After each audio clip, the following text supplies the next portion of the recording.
The Education Channel and the Naples Alliance for Children are pleased to present a special TV program designed to offer strategies for effective parenting. The show features child development experts and it spotlights important topics parents may be dealing with. Now, here's Myra Shapiro.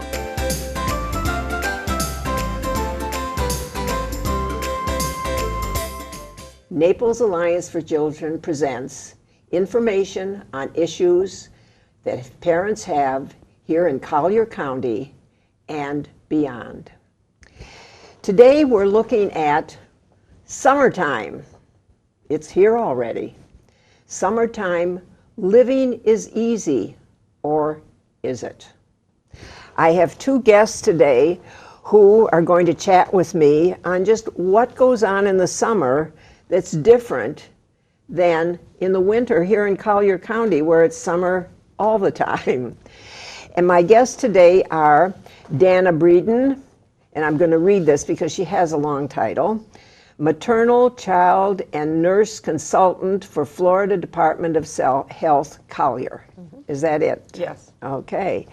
And my other guest is Kristin Millet, who is, I won't even read all the things for her, but she's with Child Advocacy Coordinator for Golisano Children's Hospital and many other hats that she is wearing.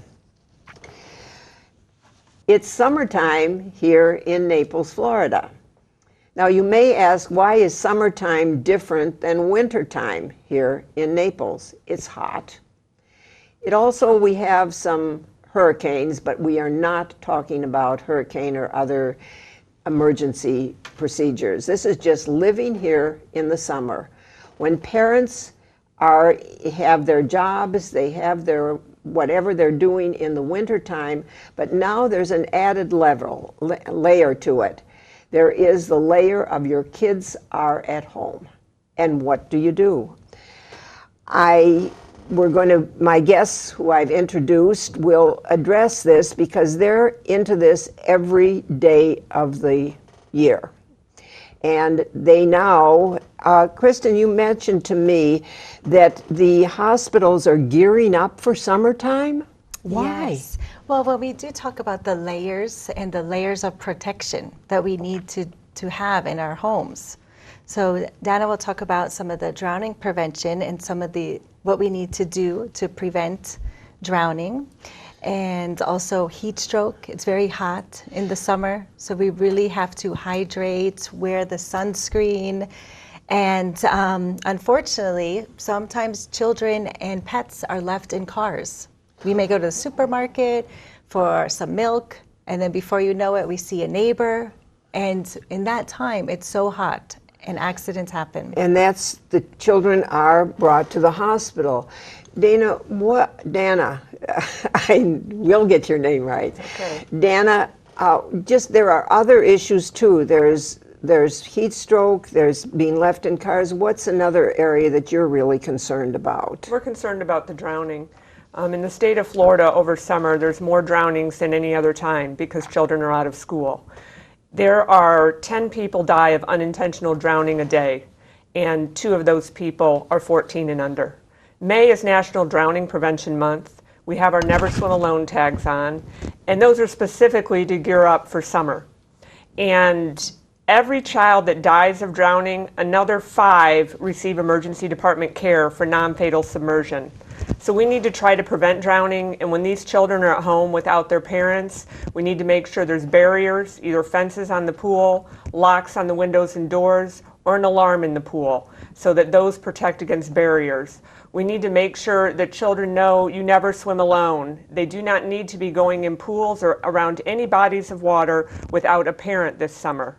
We also need to know CPR, and our children need to know how to swim. There are many swim lessons all throughout Collier County, which can be found on the Safe and Healthy Children's Coalition of Collier County website.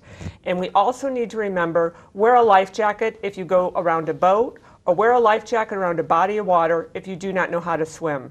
There are 12 life jacket loaner programs all through Collier County on the beaches and in the parks. And now we talk about drowning, but you have a pool. What is the most common, let's talk about a pool. What is the most common accident in the pool? Just no one is watching? Right, no supervision.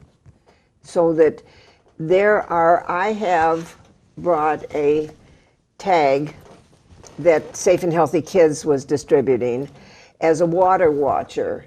Now, who is this water watcher? There needs to be someone always watching those kids. What age is this water watcher? It should be an adult that knows how to swim. If you're the water watcher, you need to be able to call 911 if there's a drowning and also help the child out of the pool. You never go in after a child, you reach and throw, don't go.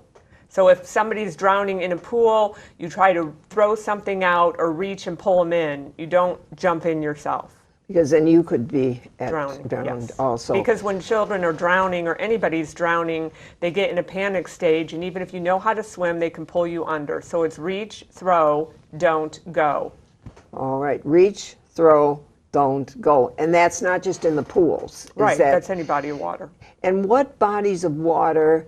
In Collier, there's water all over the place. I mean, wherever you go. I noticed you have on the table there a yellow gizmo. What is that? Can you explain what that's for? This is a Rescue Me tool. In Collier County, 28% of all our drownings occur from a motor vehicle accident. And that's when a car or another vehicle goes under the water. There are basic steps to take for this. You do not call 911. You take your seatbelt off, get the windows open, the children are out next, and you get out. Most importantly, you need to get out of the vehicle. This is a Rescue Me tool. If you get underwater and your window will not open, you can just push this button, put this on the window, and the window will break. And then there's a sliver here. If you can't get your seatbelt off, you can cut your seatbelt and break the window. So again, don't call 911, get your seatbelt off, get the window open or break it, get the children out. Because if you take a cell phone and call, you're wasting those precious You have seconds. 60 seconds to save your life. Once a vehicle hits water, you have 60 seconds to get out. 911 cannot help you unless they're standing on the shore. Okay, and that's really scary because to know that. Now, we're talking outside also, and Danna, this all is not just, I mentioned pools, but it's the Gulf. It's just that water that's along the road where kids, the swimming holes everywhere that is very, it really brings kids, it's a what do they call it? Magnet, thank you, to bring these kids there. And then again, the parents have to know where the kids are, or someone. Now, Kristin, let's talk about the heat. They're outside, they're swimming, they're in the water. Why is there what protection do these kids need when they're outside? In the winter they need it too, but even more so in the summer. Yes, especially in the summer, because we really need to stay hydrated. So the more our children are perspiring, playing sports, or just playing outside, they need to replenish those fluids and to drink, water with electrolytes, some Gatorades, but really staying hydrated, and also, wearing a hat. This really will protect and keep them cooler. And I brought a hat in the hat, now is this a correct hat to wear? Yes. Because it has a brim. It has a brim. You don't want just a little hat that doesn't cover anything. Right, the baseball caps, so long as the children wear them, so their face is being protected. And not backwards. Right, sunscreen is very important, especially in the state of Florida. And we just have to be extra vigilant in the summer, when we're outside, when we're at the beach and pools. And let's go a step further from just outside. And this is for parents also. It's not just the kids who have heat stroke. It's not just the kids that get sunburned. It's not just the kids who drown. It's adults also, and you want to protect yourself also. But what about in cars with heat stroke? Well, in cars, it is important to call 911 if you do see a child or an animal left in a hot vehicle. because the windows are closed. Even with the windows open, the temperature of that car, you could bake something inside that car. It's so hot. So it's really important, parents, what we could do, we get so busy or multitasking. And so it's really important to act, so to take action against heat stroke, doing all of these things we talked about, but also to create reminders for us. So if we have an infant in our back seat, and we could put our cell phone in the back seat, we could put our purse in the back seat. So it's just those reminders to help us remember, yes, I have to get my purse and I'm gonna take my child with me, and I'm gonna take the animals out of the car. So just having those reminders, using our cell phones too, to put reminders of when we're dropping off and picking up. So we really do want to do that, to act and to take action. And Danna, with this, you are so concerned now about swimming, but you're also concerned about every matter of health that there is. What advice could you give to parents as far as in the summertime when they're out in the weather or they're going shopping, everyone's busy, they forget? Do you have any other that you can add to Kristin's advice? Regarding hypothermia? Yes. I guess my biggest thing would be if it's 85 degrees or more outside in the state of Florida, you can be sure the humidity makes it even hotter. So your child or yourself should always have a drink of water before you go outside if the temperature is 85 degrees or higher. That way you're protecting yourself, and it's hard once you get into the state of being too hot to replenish really quickly. So you're best, if the temperature is that high, just take water before you go outside. And I know there are water bottles you can get. Sometimes they're cute ones that kids can have. But water is, I've had experiences with people who have gone out there, especially visitors who don't realize how hot it is here. People who come down and they just don't know that they need to hydrate, they need to protect themselves. And every 15 minutes of play for a child when it's over 85 degrees, they should drink water. So if the parents have the kids outside playing in the summer and it's hot, they need to take a drink of water at least every 15 minutes. Okay, now we're going to continue on in the next segment of the show where we will take the drowning, the heat, and go into just sort of everyday living as to how people can be safe here in the summer in Naples and elsewhere. The Naples Alliance for Children program will return.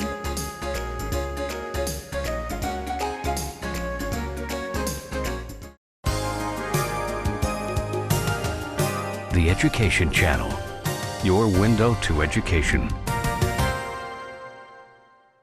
Are you concerned about your child and don't know where to turn? Naples Alliance for Children offers information and free referral services for Collier County children and families. Are you concerned about your child's progress in school, your child's behavior, physical growth, social and emotional development? Are you concerned about intergenerational issues? Contact Naples Alliance for Children, www.napleschild.org, or call 239-649-5260. Now back to the Naples Alliance for Children TV show.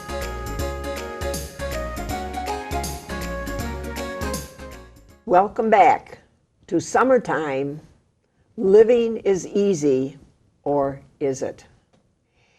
I want to welcome back Danna and Kristin to the show and continue on in talking about safety for kids and their families here in Florida and elsewhere that it applies. We talked about drowning and we talked about heat stroke, but there's some other activity that I'm finding as I'm out on the street, there are more and more bikes. I've never seen so many bikes here in Collier County, everywhere I go. And I'm looking at that helmet. There are people who don't wear helmets on their bikes. Kristin, is it a state law that they need to wear helmets or not? Yes, children should be wearing helmets. It is a state law. Is it just children or do adults, is there a law for adults too?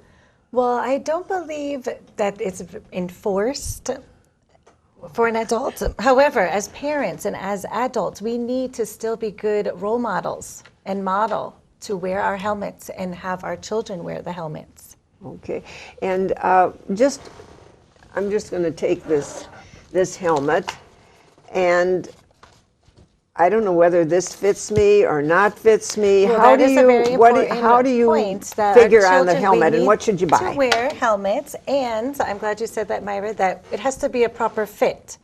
So we at the Golisano Children's Hospital, we visit some of the schools, and we'll have bike rodeos, helmet safety, and we actually will inspect these children's helmets, the children who bike to and from school. So we want to ensure that there's no cracks, and that when it's placed on their head, that there's, the eyes, we have to check the position of the helmet so it's not too far back, and it just sits right on their forehead.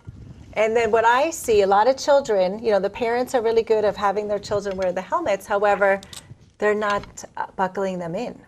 So that is very important too, that they actually do buckle in the helmets. But that's uncomfortable. It is, but they get used to it, and it's better to be safe than sorry. So it's buckled in, the ears, we have the triangle here, so we could hear. We should not be using any devices and listening to music. We want to have our children be alert, and riding on the right side of the road. So bikers should actually be riding with traffic, using the bike lanes. If there's no bike lanes, then being safe. Okay, now but Danna, are there any, you as a driver, I mean, the bikes are on the road, are there any, what do you think of in protecting these bike drivers as they go Well, I think along? they also need to have an appropriate fitting bike. There are many people, a bike can be too big for you, which easily you can tip off, and a bike can be too small for you. So we also need to make sure if children are riding bikes or adults are riding bikes, that the bike fits them. And what about the little seats in the back of the bike where the kids sit? Well, that child should have a helmet on too. And the parent should know what that child is doing back That's in back true. of them. I find it a real problem. I respect the bike drivers, but there's sometimes where it's wobbling in and out, and I know what's the organization that is doing bike paths? I'll have to look. Yeah, I know what Bike you're talking. pathways. Bike pathways that's trying to advocate, and also the Blue Zone that is coming into Collier County, I think, is advocating for better bike paths within the county. We were looking at the kids are out on their bikes, sometimes by themselves, sometimes not. Things are different here now. As school will be out. And we've got little kids in the house that have little toys, and we have big kids in the house that have big toys, big people, not in size, but just for big people. It's intergenerational people around. Normally in the normal time, people are at work, the kids are in school, and when they come home, there's someone there. What is, when a child is alone in the house, parent is working, it's a problem. Who should be with that child in the house? I mean, your school-age kids are home, so is that safe? We do receive that question a lot at the hospital, and we do have a Safe Sitter program, which recommends, those who will be babysitting, they usually start, to be left alone. It really depends on the parent and also on the maturity of the child. But we'll find, if a child is 10, 11, 12, and they're left alone for a couple hours, depending on the maturity of the child, that's okay, so long as the child knows what to do in case of an emergency. They're not cooking, they're certainly not swimming. However, that child should not be responsible for watching younger children, toddlers or babies. That is a completely different. So if there are very young children, there has to be a mature teenager or adults really supervising toddlers and younger children under the age of 10. No, and you mentioned the babysitter program. Danna, and this is, you may or may not have this answer, but I know that you're doing it up at the hospital. There are other programs here for babysitters. I think it seems to me the Y had something like that. Right, and the American Red Cross had something like that too, where you could be certified. I think it's just important. You can't say an age. You need to know a maturity level, because there's a 15-year-old who'd be mature enough and a 15-year-old that wouldn't be. So it's a case-by-case basis, and parents should know their own children and what they're capable of. And to give that responsibility to your child if something should happen is devastating. Right. And we've also had some issues in Collier County where TVs have tipped over and really hurt or killed children. So parents need to make sure before summer starts, if their children are going to be home, that nothing is tippable. That where they have a TV, if a child tries to reach up to change the channel and hang on the piece of furniture, it's not going to tip over and crush them. So they just need to walk around their house and check things like that. And also, speaking of checking things, this dog I have, I need an animal with me, no little things that can get caught in someone under 3. In the house now, you have kids who maybe have the small Legos, not the big Legos, that you have to be so aware of what you have just laying around, because it just takes a minute for a kid to pick up a little piece and put it in their mouth. Yes. And choke on it, and even if someone's there, it could be a hospital visit or a 911 call. So watch what your kids are, there's things that are around the house particularly when you leave the house or even when you're not there. Are there, we're talking about parent responsibility. Danna, how responsible can a parent be if they're working, if they're 100% responsible for their child, and they need to be responsible to know, can their child be left alone? There are all kinds of programs in Collier County at the Parks and Rec Centers, the YMCA, Boys and Girls Clubs. They can get on to the Naples Alliance for Children and find out what might be available. But the parent is ultimately responsible for their child under 18. So they need to make sure they're in safe care over the summer, whether it be a program or they're at home, that somebody is there that's responsible. And as you say, Naples Alliance for Children is ready to help. You can call our office, 649-5260, or go to the website, www.napleschild.org. There'll be a list at the end of the broadcast giving not just the Naples Alliance for Children, but all the other programs in town. And it's a long list. We may not be able to fit everything on, but there are places where if you don't have the time to be home with your kids, there are camps, there are other places that you can go and the kids will be safe there. Now, we're talking, are there any other areas that you would like to address in summertime that people should be watching out for? Well, we always think about, injury prevention. So kids are outside, playing sports and, just doing all these things we said. We're really concerned now with the heat, with drowning. So when we're at the beach, we talked about the water watcher. Families are barbecuing, but just always have somebody watching the child. Someone is always in charge. We start socializing and then we think someone's watching, and then before we know it, an accident happens. And we talked about dogs and other animals. Is there, it seems to me, I see more animals just walking around here. Danna, with other dogs, meeting another dog, you're walking or another dog is loose, or all of a sudden you see a snake or something on the path, what should you advise your kids to do? You shouldn't go towards a dog, and if you see a snake on the path, if you can, you should stop and let it go. And you shouldn't approach a dog that is unleashed and no owner. Or any other cats or any other animal. That they're not all just these cute fuzzy things. Most of the time they are. Even frogs. You know, a lot of children think they want to pick them up. Yes. But these frogs, and we live in Southwest Florida, very dangerous. You know, we talk about poison control and all of those issues. Okay, so we're coming to the end of the show, and very quickly, Danna, what message would you like to give to the listening audience? Never swim alone.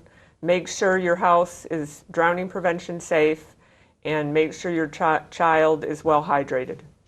And Kristin, what can you add to that? Well, you know, as parents, we are the first educators of our children. So reminding our children all of these necessary tips.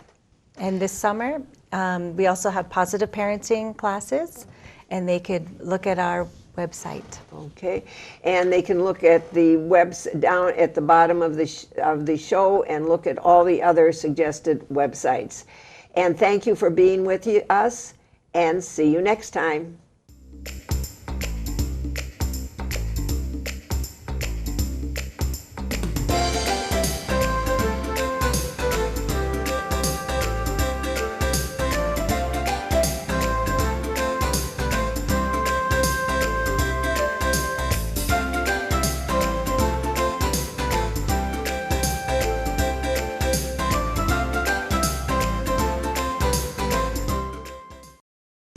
Thank you for watching the Naples Alliance for Children, presented by the Education Channel.